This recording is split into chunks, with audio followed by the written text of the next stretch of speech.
Assalamualaikum warahmatullahi wabarakatuh. Waalaikumsalam warahmatullahi wabarakatuh. Ya, alhamdulillah pada kesempatan kali ini kita dapat diberikan nikmat sehat sehingga kita dapat melakukan diskusi kali ini. Sebelumnya saya akan memperkenalkan diri saya sendiri. Saya Nisa Wikarina, mahasiswi STIL atau Samasyiro, prodi akuntansi dari kelas 6B reguler pagi. Dan video ini dibuat untuk memenuhi tugas mata kuliah pemeriksaan akuntansi. Nah, sebelumnya di sini kita akan membahas mengenai apa itu audit, tahapannya, tujuannya, mengapa, dan hal apa saja yang dilakukan ketika proses audit. Nah, saat ini saya berada bersama partner saya, yaitu om saya. Ini adalah om saya yang akan saya ajak diskusi. Oke, langsung saja ya om. Oh iya, silakan.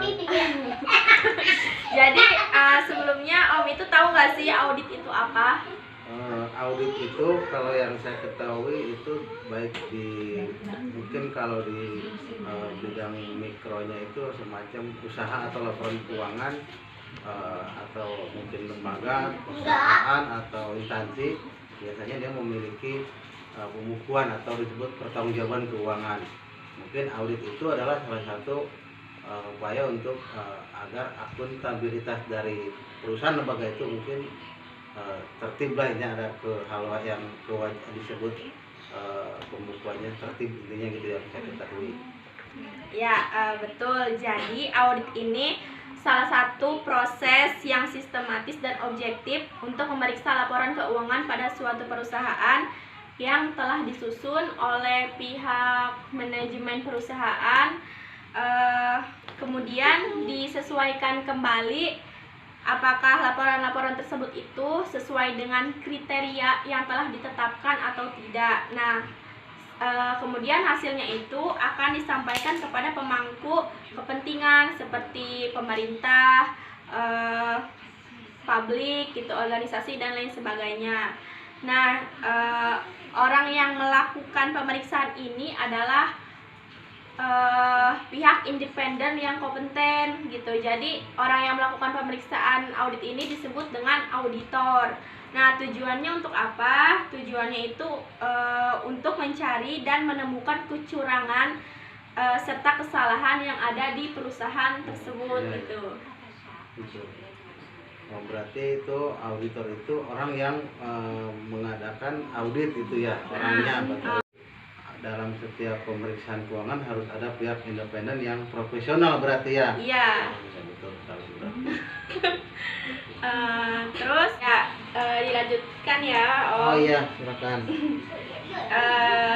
Tujuan dilakukannya audit itu dari laporan keuangan adalah untuk menilai kewajaran atau kelayakan penyajian laporan keuangan yang dibuat oleh perusahaan.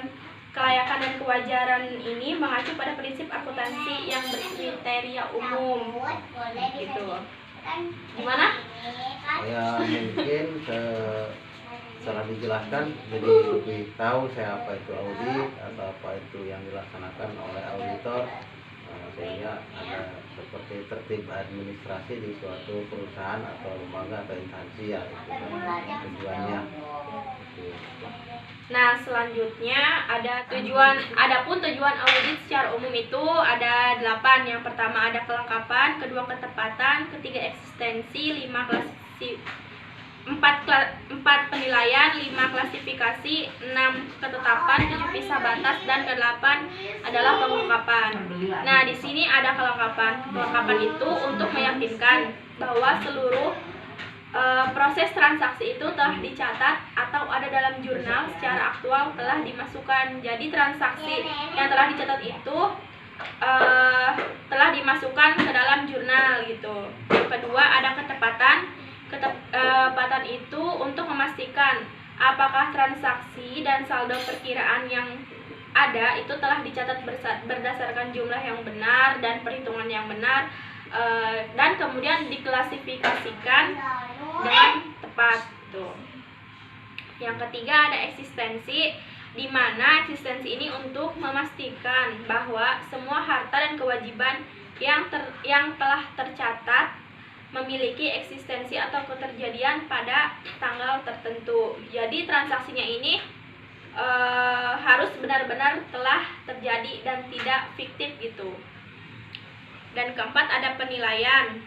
Penilaian ini untuk memastikan bahwa prinsip-prinsip akuntansi yang berlaku umum telah diterapkan dengan benar. Jadi ketika penilaian maka harus sesuai dengan prinsip-prinsip yang telah ditetapkan gitu, yang sesuai. Yang kelima ada klasifikasi. Klasifikasi ini untuk memastikan bahwa transaksi yang telah dicantumkan dalam jurnal ini diklasifikasikan dengan tepat. Yang keenam ada ketepatan. Ketepatan ini untuk memastikan bahwa semua transaksi dicatat pada tanggal yang benar, rincian dalam saldo akun sesuai dengan angka-angka buku besar, serta penjumlahan saldo akun sudah dilakukan dengan tepat. Jadi transaksi itu dicatat pada tanggal yang sesuai gitu di dalam buku besar gitu kan. Terus selanjutnya ada pisah batas. Pisah batas ini untuk memastikan bahwa transaksi yang dekat tanggal neraca dicatat dalam periode yang tepat, sehingga transaksi yang mungkin sekali salah saji adalah transaksi yang dicatat mendekati akhir suatu periode. Jadi di pisah batas ini ada transaksi yang mungkin bisa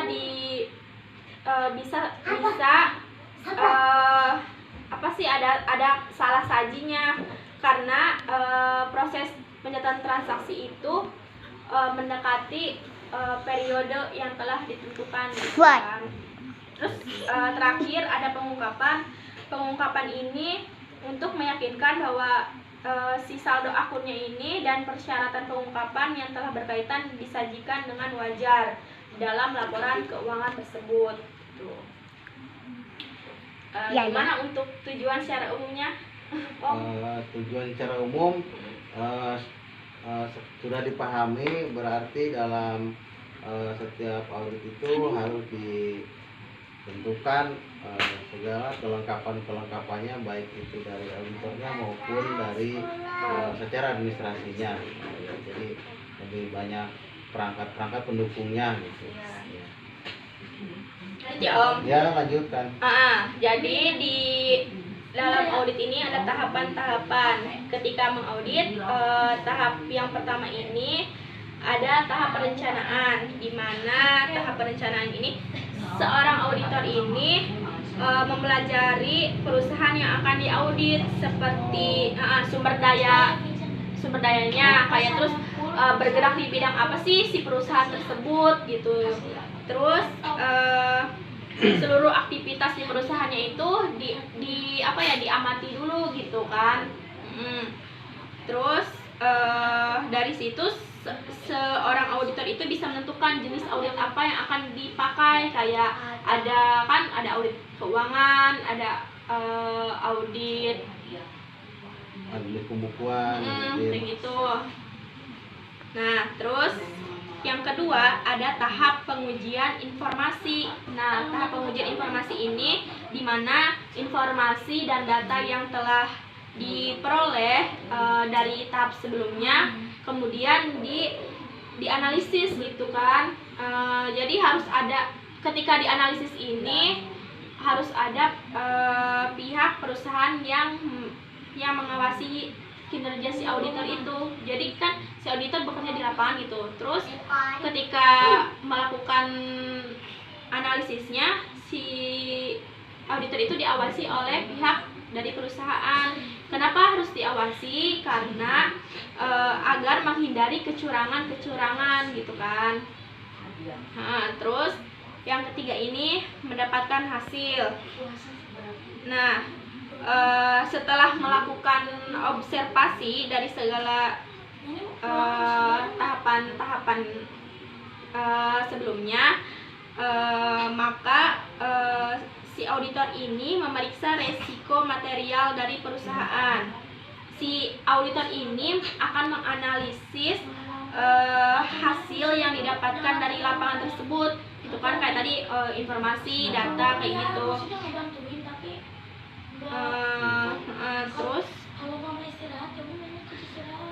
dan dari sini juga akan terlihat jika ada kesalahan dari laporan keuangan perusahaan dan juga jika ada kerugian yang dialami oleh perusahaan.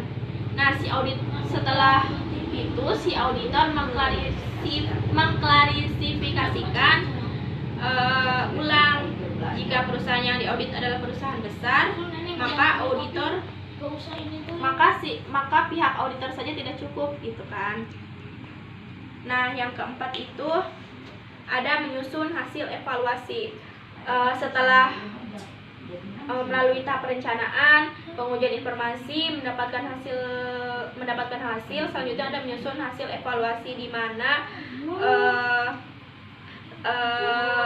hasil laporan ini akan diserahkan kepada pihak perusahaan yang menunjuk auditor tersebut gitu kan untuk melakukan pemeriksaannya gitu.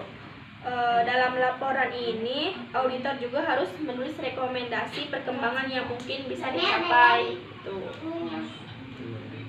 Berarti dari tahapan dan audit ini melalui beberapa baik itu dari perencanaan hingga evaluasi, secara substansinya auditor ini akan memberikan hasil rekomendasi dari hasil audit pelaporannya ini untuk digunakan perusahaan sebagai mungkin acuan ke depan untuk ketertiban di lingkungan perusahaannya mungkin.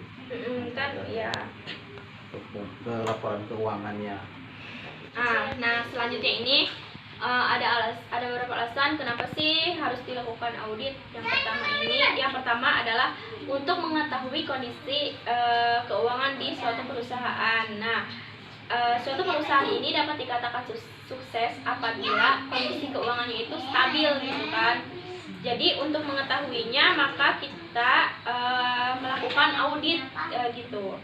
Terus yang kedua, untuk memenuhi kewajiban sebagaimana telah diatur oleh Undang-Undang Perseroan Nomor 40 Tahun 2007 Pasal 68.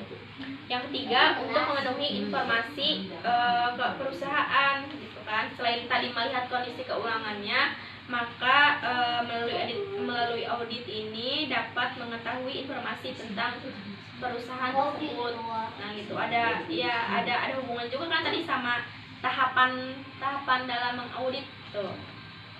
Nah, selanjutnya hal penting yang harus disiapkan perusahaan saat mengaudit laporan keuangan. Yang pertama ini ada pastinya uang ya kan, karena audit ini dilakukan oleh pihak yang independen atau biasa disebut auditor dari KAP, kantor akuntan publik. Nah, untuk menggunakan jasa si auditornya itu kan pasti kita harus membayar gitu kan. Jadi dibutuhkan biaya gitu. Terus yang kedua ada bukti. Bukti ini semua jenis informasi yang mendukung, baik berupa angka, data, atau informasi lainnya yang terjadi dalam bentuk laporan keuangan. Nah, bukti ini memiliki pengaruh besar terhadap opini audit yang akan dihasilkan. Nah, di sini kan ada bukti kan. Nah, bukti ini ada bukti fisik, di mana bukti fisik ini dapat terlihat, dihitung, diamati, dan diinspeksi. Nah, bukti fisik ini yakni misalnya itu pemeriksaan fisik, observasi gitu kan. Terus yang kedua ada bukti dokumen. Bukti dokumen ini salah satu bukti pendukung yang paling penting dalam proses audit, di mana wujudnya itu dapat seperti kayak kertas gitu, elektronik dan lain sebagainya. Selanjutnya ada bukti matematis. Bukti matematis ini bukti yang diperoleh auditor melalui perhitungan langsung laporan keuangan tersebut gitu kan. Selanjutnya ada bukti analitis, di mana bukti analitis ini pengujian substantif dari informasi keuangan dengan cara melakukan studi dan perbandingan hubungan antara data. Jadi dengan adanya proses audit atau dilakukannya audit ini, kita bisa tahu nih secara tepat kondisi laporan keuangan di suatu perusahaan tersebut, termasuk transaksi-transaksi yang terselip gitu kan, apakah ada kecurangan atau tidak gitu kan. Nah, audit juga hal yang cukup penting bagi suatu perusahaan karena memberikan pengaruh yang besar terhadap perusahaan tersebut. Mungkin itu saja yang dapat Caca sampaikan ya.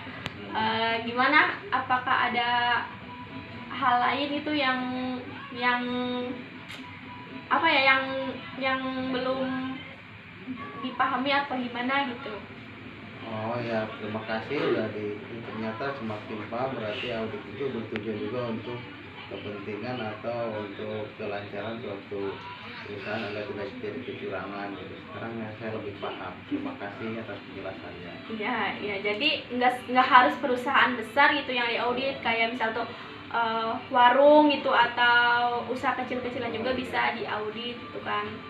Nah, baik dari pembahasan tersebut dapat disimpulkan bahwa audit keuangan ini yaitu proses pemeriksaan laporan keuangan untuk mengevaluasi suatu organisasi, perusahaan, lembaga, atau instansi yang terkait untuk mendapatkan hasil yang akurat, lengkap, relevan, wajar, sesuai dengan prinsip-prinsip akuntansi dan aturan yang telah ditetapkan. Pemeriksaan menyeluruh keuangan ini harus sesuai dengan kondisi keuangan perusahaan atau kinerja yang sebenarnya. Nah, audit keuangan juga merupakan suatu keharusan untuk mencari dan menemukan kecurangan serta kesalahan dalam perusahaan tersebut. Ya, gitu. Terima kasih, mungkin itu saja yang dapat saya sampaikan. Semoga bermanfaat dan kurang lebihnya mohon maaf. Terima kasih juga kepada om saya ya, terima kasih. Semoga diskusi kali ini dapat memberikan pengetahuan kepada kita semua gitu kan. Jadi yang nggak tahu bisa tahu gitu kan. Ya, mungkin itu saja yang dapat saya sampaikan. Kurang lebihnya mohon maaf. Wassalamualaikum warahmatullahi wabarakatuh. Terima kasih.